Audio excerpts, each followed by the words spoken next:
mga lugar. Pero dito ho sa Barangay Baras, may mga nakausap po tayo. Handa ho manatili dito at magsimula ng bagong buhay. Gaya ni Tatay. Tay, baba ka nga dito.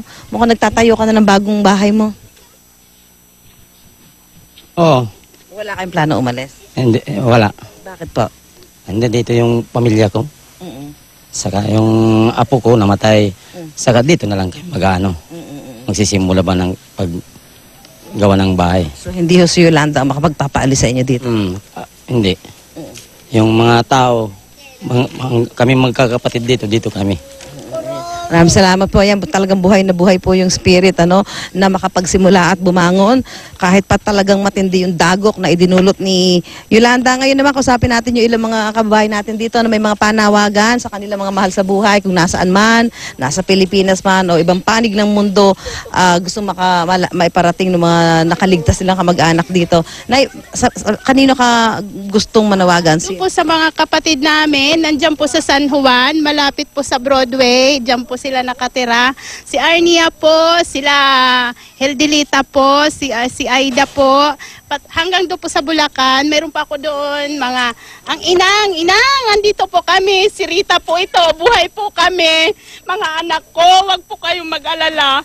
Ang Ate Linda, hindi ko naman po siya makontak. Sabihin nyo na lang po na buhay po kami. Ilan po, inang, salamat po. Salamat po. Ito pa po, isa pa nating kababayan. May mananawagan naman sa kanyang, may anak kayong dalawa nasa Maynila. Manawagan po tayo. Nanawagan ako kay Raymond at kay Bunbun. Nabuhay kami na sana matulungan nyo man lang kami. Yun lang po. Okay, salamat po. Panawagan pa rin po ng isa nating kababayan. Dito na, sino ang gusto nyo panawagan? Talin kambal. Ano ay lang kamo kabaraka kay buhay man kami. Kung mauli man kamo nga di mabakasyon niya di haton.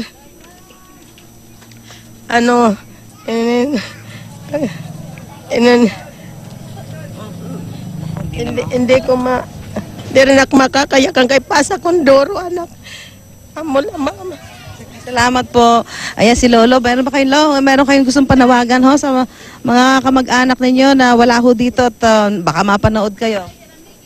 Sira Miguel, Juan, Dilit, Juan, Arnia, Aida. Adi po buhay pa kami.